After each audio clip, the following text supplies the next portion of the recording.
Welcome everyone!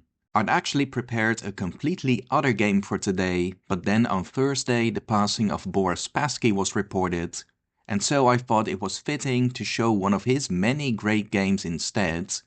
Of course he was the 10th world champion, but sadly he's mostly known for losing the world championship match against Bobby Fischer, and that's just not fair. He played many great games in all kinds of styles. He wasn't just a simple attacker or a solid positional player, he was very universal, and apparently he was also a true gentleman and very well liked by his peers. So let's take a look at the genius of Spassky. This is definitely one of my favorite games of his. It was played in Amsterdam in 1970 and he played Dragoljub Čirić from Yugoslavia. Spassky had white and opened with d4, d5, c4, e6, and after knight f3 and knight to f6, Spassky went for the Catalan with g3, bishop e7, bishop g2, both sides castled, then c6, black could take on c4 instead, but Čirić was in the mood for a more close position. And here, instead of going for a more direct approach with queen to c2 and knight bd2 to play for e2, e4, Spassky played more calmly with b3, intending to simply fianchetto the second bishop as well, and then go knight bd2. Black continued development, bishop to b2, and now you'll notice that black doesn't have an easy time making use of his light squared bishop, since it's blocked in by the pawn on e6, so black aimed to fianchetto that bishop as well, after b6, or maybe go for bishop to a6. Knight bd2, black opted for bishop b7, and after rook to c1 and rook to c8, Spassky played another modest-looking move, e3, in order to place the queen on e2, connecting the rooks, and also to support e3, e4. Normally white would like the queen on c2, but with the rook on c8 the queen could be vulnerable when the position opens up. Meanwhile, black doesn't have a good square for his queen yet, because the dark squared bishop is occupying e7. So it's actually the placement of both sides' bishops that's making white's game much easier. Black now challenged the white center with c5, and after queen to e2, intending rook from f to d1, played rook to c7. Now that addresses black's problem with the queen. Now the queen can switch to b8 or a8. But now, being fully developed, Spassky seized the opportunity to open up the position with c takes d5. Now maybe it's the safest for black to play this recapture, and after knight e5 bring the queen to c8 and then centralize the other rook, because after bishop takes, which was played in the game, white's knight will get access to the c4 square. But first of all, white also has e4, just gaining space with tempo. Now the bishop dropped back, e5, knight to d5, and yes, black now has a good knight on d5, but that's basically all he has. Black is lacking space for his pieces, and meanwhile white's pieces are very mobile indeed. Knight to c4 as mentioned, queen to a8, improving the queen somewhat and making room for the rook.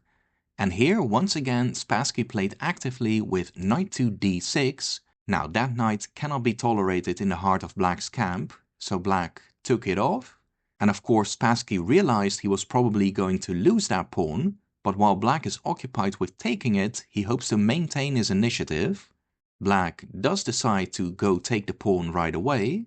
Then Spassky played d takes c5, opening up the diagonal for the dark square bishop.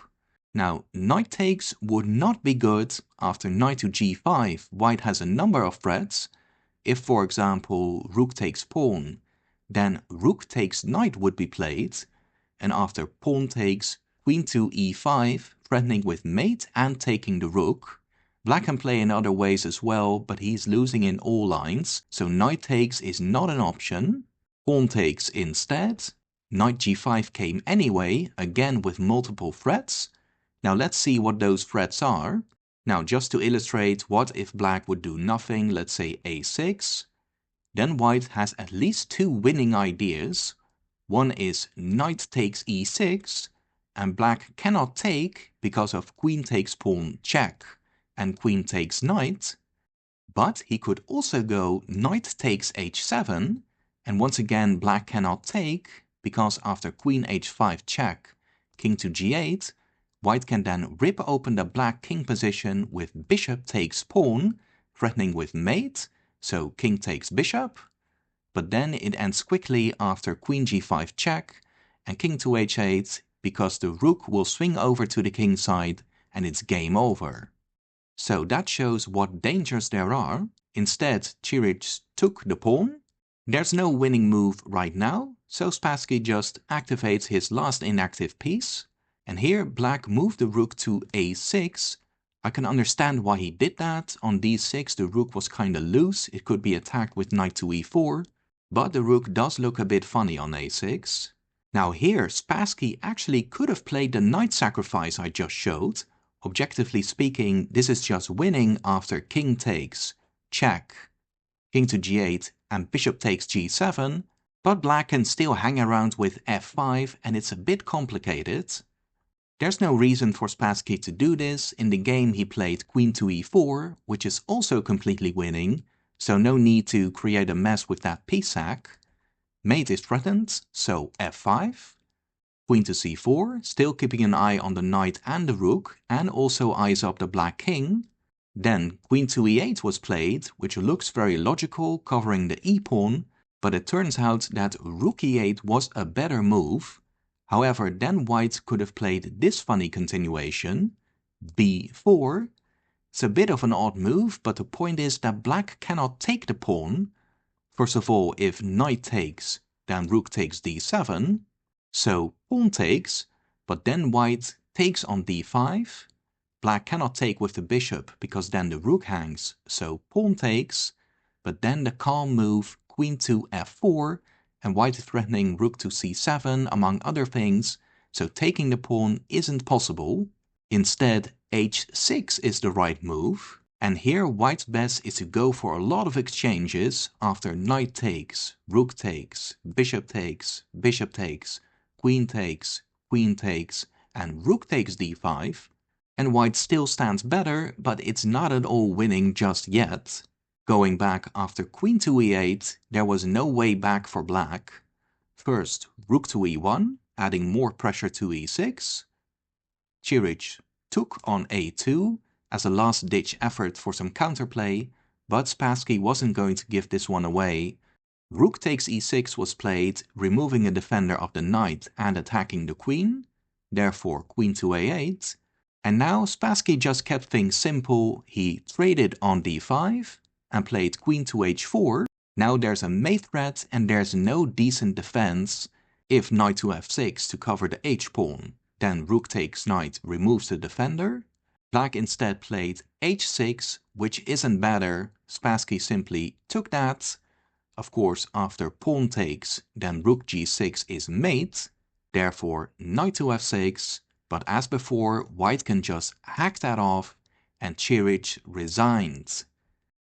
Now if he'd taken that rook, then queen h7 check, king to f8, check, king to e7, queen takes pawn check.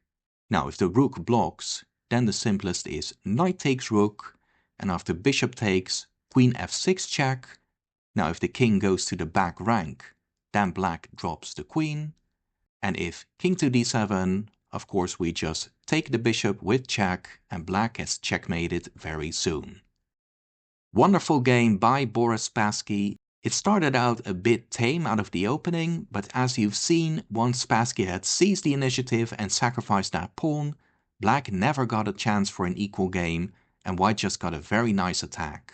Now you'll definitely get to see more of Spassky's games, they're always very enjoyable and also instructive. Rest in peace Boris Spassky, I'll be seeing you guys again soon and take care.